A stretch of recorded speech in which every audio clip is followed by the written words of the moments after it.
Bonjour à tout le monde. Bienvenidos como siempre a mi modesto canal del Lobo Un Pelo.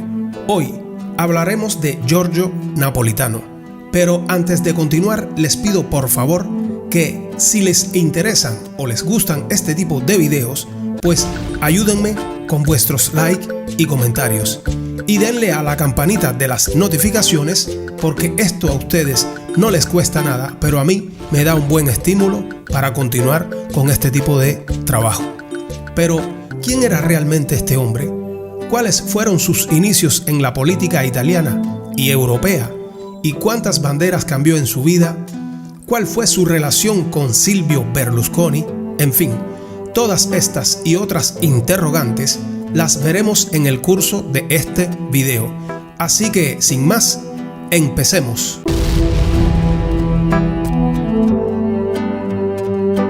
El 25 de junio del año 1925 nacía en la ciudad de Nápoles, en el sur de Italia, Giorgio Napolitano. Hijo de Giovanni, un abogado, poeta y ensayista liberal, y de Carolina Bobbio, hija de nobles napolitanos de origen piemontés.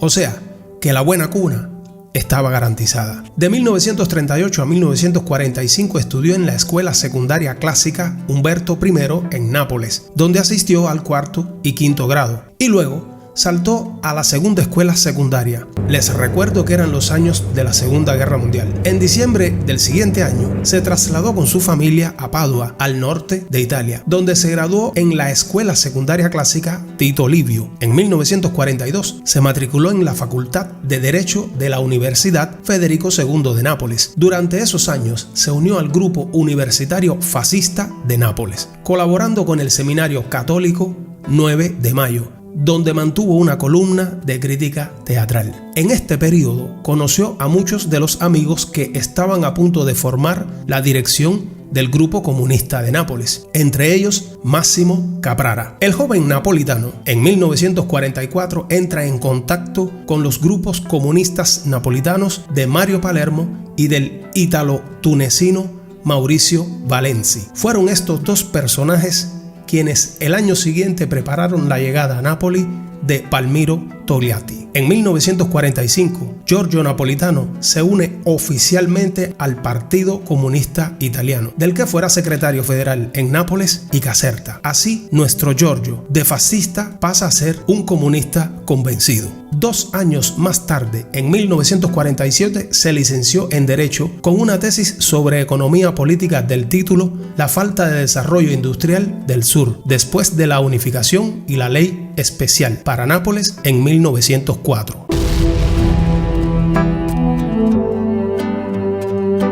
En 1953 viene elegido diputado en la circunscripción de Nápoles hasta 1996 y lo fue durante todos esos años excepto en la cuarta legislatura. Se convirtió en jefe de la Comisión Sur del Comité Central del Partido Comunista Italiano, de la que había sido miembro a partir del 8º Congreso de 1956, gracias al apoyo que Palmiro Togliatti le había dado en ese momento a él y a otros jóvenes con vista a la creación de una nueva y más heterogénea dirección central. En los meses de octubre y noviembre de ese mismo año, 1956, la Unión Soviética reprimió los levantamientos húngaros, represión que la dirección del Partido Comunista Italiano condenó y tachó como contrarrevolucionarios. La Unidad, el periódico comunista italiano, llegó incluso a llamar a los obreros insurgentes vándalos y despreciables provocadores. Aproximadamente un mes después de los acontecimientos de la Revolución Húngara,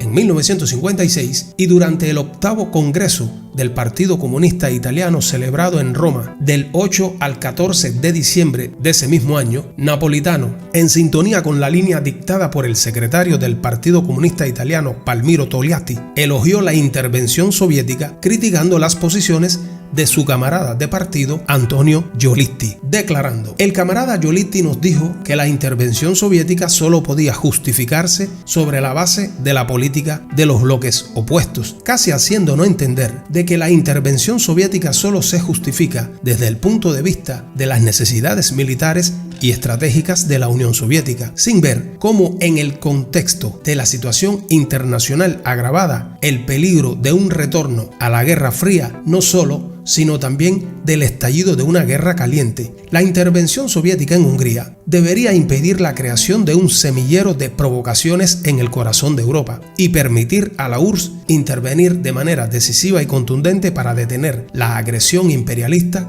en Oriente Medio. Esta acción contribuyó a evitar que Hungría cayera en el caos y la contrarrevolución, a defender además los intereses militares y estratégicos de la Unión Soviética, pero también a salvar la paz en el mundo. Y así, con estas declaraciones, nuestro naciente zar se garantizaba un puesto de honor en la historia de la ambigüedad, por no decir hipocresía, de la servil y ya más podrida política italiana. Les recuerdo que Italia pasó a ser extraoficialmente una colonia de los Estados Unidos de América en 1945. De hecho, en comparación con aquellos que en ese momento afirmaban que la revolución en Hungría debía considerarse una revolución legítima y que las perspectivas de una apertura democrática tenían que desarrollarse en el comunismo, las tribulaciones de Napolitano permanecieron, como admitió más tarde en su autobiografía política, del Partido Comunista Italiano al socialismo europeo, en el nivel de grave tormento autocrítico con respecto a esa posición. A continuación, ilustra su propia carrera política, que siguió la línea de Giorgio Amendola, que contribuiría a la primera evolución del partido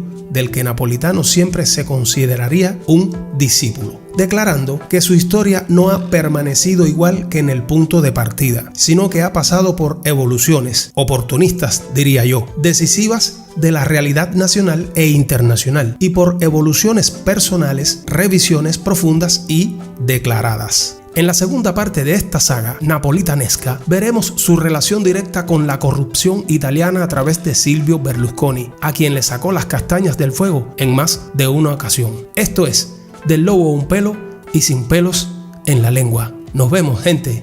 Gracias. Este mundo está revuelto, pues te mienten sin pudor. Gobernantes, periodistas, las Big Pharma sin control. Te disparan en las venas un veneno aterrador que te pone como un zombie al servicio del Señor.